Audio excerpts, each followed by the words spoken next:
Hello বন্ধুরা, তোমাদের সাথে একটা রেসিপি শেয়ার করছি। হলো চিকেন রান্না। তো চিকেন আমি আমার মতনই রান্না করি, তেমন করেই তোমাদের সাথে শেয়ার করছি। আশা করি তোমাদের ভালো লাগবে। দেখো, গোটা গরম মশলা নিয়ে নিয়েছি, আদা রসুন বাটা ছিল, সাথে লঙ্কাও ছিল। এবার বড় বড় করে আলু কেটে রেখেছি, আলুগুলোকে ভেজে নেব। আর সর্ষের তেল দিয়েছি, সর্ষের তেলের মধ্যে গোটা গরম মশলা, দারচিনি, এলাচ এসব ছিল। আর গোটা জিরে দিয়েছি, শুকনো লঙ্কা একটা চিড়ে দিয়েছি ও তেজপাতা দিয়েছি। এবার এগুলো ভাজা হয়ে গেলে আমি পেঁয়াজ কুচিগুলো দিয়ে দেব। পেঁয়াজ কুচিগুলো দিয়ে পরিমাণ মতো একটুখানি নুন দিয়ে দেবো, তাহলে তাড়াতাড়ি পেঁয়াজটা আমার ভাজা হয়ে যাবে। পেঁয়াজটা ভাজা হয়ে গেলে আমি টমেটোটা দিয়ে দেবো।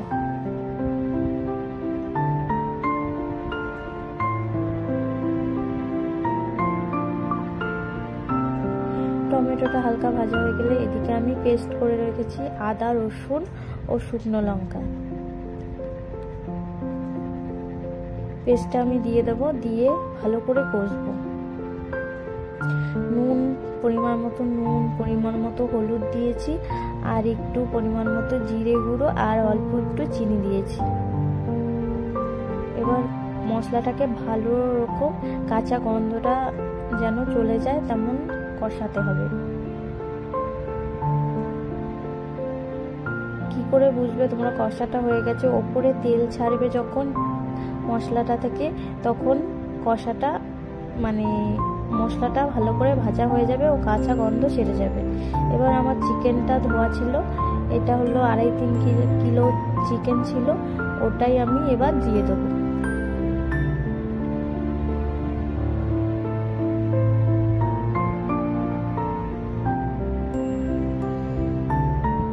চিকেনটা দেওয়া হয়ে গেলে ভালো করে নেড়ে নেবো, মাংসটা মশলার সাথে ভালো করে মিশিয়ে নেব।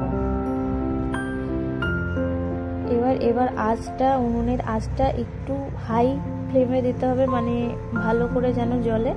ওখানে আমার দেখো মাংসটা প্রায় কষা হয়ে গেছে। এবার ভেজে রাখা আলুটা আমি দিয়ে দিয়েছি। এবার ভালো করে কষবো, কেননা ব্রয়লার মুরগি তাড়াতাড়ি সিদ্ধ হয়ে যায়, ওই জন্য আলুটা আমি একটু কষা হয়ে গেলে আলুটা দিয়ে দিয়েছি। আর এবার আমার কষা কমপ্লিট হয়ে গেছে, পুরোপুরি কষাটা হয়ে গেছে। এবার আমি পরিমাণ মতো জল দিয়ে দিয়েছি। আর কিছুটা কাঁচা লঙ্কা ছিল কটা, ওটাও আমি ভেঙে ভেঙে দিয়েছি, কেননা লঙ্কাগুলো একটু শুকিয়ে গিয়েছিল, ফাড়া যাচ্ছিল না, তো আমি হাতে করে ভেঙে দিয়ে দিয়েছি। দেখো লুকটা এরকম এসছে, আর খেতেও দারুণ। আমি চিকেনটা নামানোর আগে গুঁড়ো গরম মশলা ছড়িয়ে দিয়েছিলাম, তার কিছুক্ষণ ফোটার পরেই আমি চিকেনটাকে নামিয়ে দিয়েছিলাম।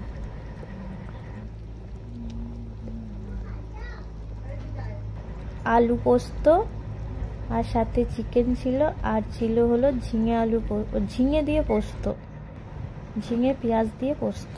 আর দেখো কার কার এরকম বাটি বাটি করে ভাগ করতে হয় চিকেন, আমাদের বাড়িতে এইভাবেই কেটে দিই সবাইকে।